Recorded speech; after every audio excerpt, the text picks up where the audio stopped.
Hi dear parents and students, 2024 NEET examination May 5-ാം തീയതി തന്നെ നടക്കും എന്നുള്ളതിന് കൺഫർമേഷനായി എക്സാം സിറ്റി അനൗൺസ് ചെയ്തിരിക്കുകയാണ്. എക്സാം സെന്ററും റോൾ നമ്പറും എല്ലാം പതിയെ വരുന്നുണ്ടായിരിക്കും. exams.nta.ac.in/neet എന്നുള്ള വെബ്സൈറ്റ് ആണ് നമ്മൾ വിസിറ്റ് ചെയ്യേണ്ടത്. അതിനകത്ത് എക്സാം സെന്റർ ക്ലിക്ക് ചെയ്യുക. ഡയറക്റ്റ് ലോഗിൻ ആണ്.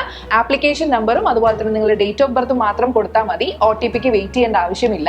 ലോഗിൻ ചെയ്യുന്ന സമയത്ത് നിങ്ങളുടെ പേഴ്സണൽ ഡീറ്റെയിൽസ് അവിടെ വരുന്നുണ്ടായിരിക്കും. അതിന് താഴെ എക്സാം സിറ്റി നിങ്ങൾക്ക് കാണാവുന്നതാണ്. എക്സാം സെന്ററും അതുപോലെ തന്നെ നിങ്ങളുടെ റോൾ നമ്പറും പിന്നീടായിരിക്കും വരുന്നുണ്ടായിരിക്കുക. അത് മറന്നു പോകാണ്ടിരിക്കുക.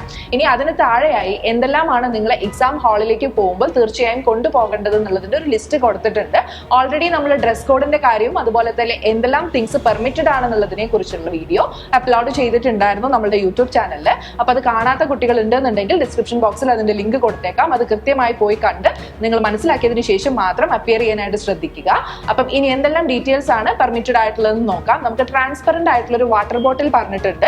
അതുപോലെ തന്നെ അഡ്മിറ്റ് കാർഡിനകത്ത് പേസ്റ്റ് ചെയ്യാനായിട്ട് നമുക്ക് ഒരു പാസ്പോർട്ട് സൈസ് ഫോട്ടോയും അതുപോലെ തന്നെ ഒരു പോസ്റ്റ് കാർഡ് സൈസ് ഫോട്ടോയും പറഞ്ഞിട്ടുണ്ടായിരുന്നു. അതിന് അഡീഷണൽ ആയിട്ട് ഒരു പാസ്പോർട്ട് സൈസ് ഫോട്ടോയും കൂടെ കയ്യിൽ കരുതണം. അത് അറ്റൻഡൻസ് ഷീറ്റിൽ പേസ്റ്റ് ചെയ്യാൻ വേണ്ടിയിട്ടാണ്. ഇനി ഇത് കൂടാതെ അഡ്മിറ്റ് കാർഡിന്റെ 2 പ്രിന്റ് ആണ് നമ്മൾ കൊണ്ടുപോകേണ്ടത്. അത് 2 സൈഡ് എടുക്കരുത്. 2 ഡിഫറെന്റ് പേപ്പർ ആയിട്ട് വേണം എടുക്കാൻ. അതിൽ ഒന്നില് പാസ്പോർട്ട് സൈസ് ഫോട്ടോയും അതുപോലെ തന്നെ ലെഫ്റ്റ് ഹാൻഡിൽ തമ്പ് ഇംപ്രഷനും കൊടുക്കണം. നെക്സ്റ്റ് ഷീറ്റിനകത്ത് നമ്മൾ ചെയ്യേണ്ടത് നമ്മളുടെ പോസ്റ്റ് കാർഡ് സൈസ് ഫോട്ടോ ആണ് അറ്റാച്ച് ചെയ്യാനുള്ളത്. അപ്പം ഇത്രയും ഡീറ്റെയിൽസ് പ്രത്യേകമായിട്ട് ശ്രദ്ധിക്കുക.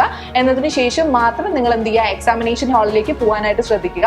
വെബ്സൈറ്റ് മറക്കണ്ട. അത് വിസിറ്റ് ചെയ്ത് ഇപ്പൊ തന്നെ അലൗട്ട് ചെയ്തിട്ടുള്ള സിറ്റി ഏതാന്നുള്ളത് കൺഫേം ആയിട്ട് ചെയ്തോളൂ. എക്സാം സെന്ററും അതുപോലെ തന്നെ നിങ്ങളുടെ റോൾ നമ്പറും പിന്നീട് വരുന്നതായിരിക്കും.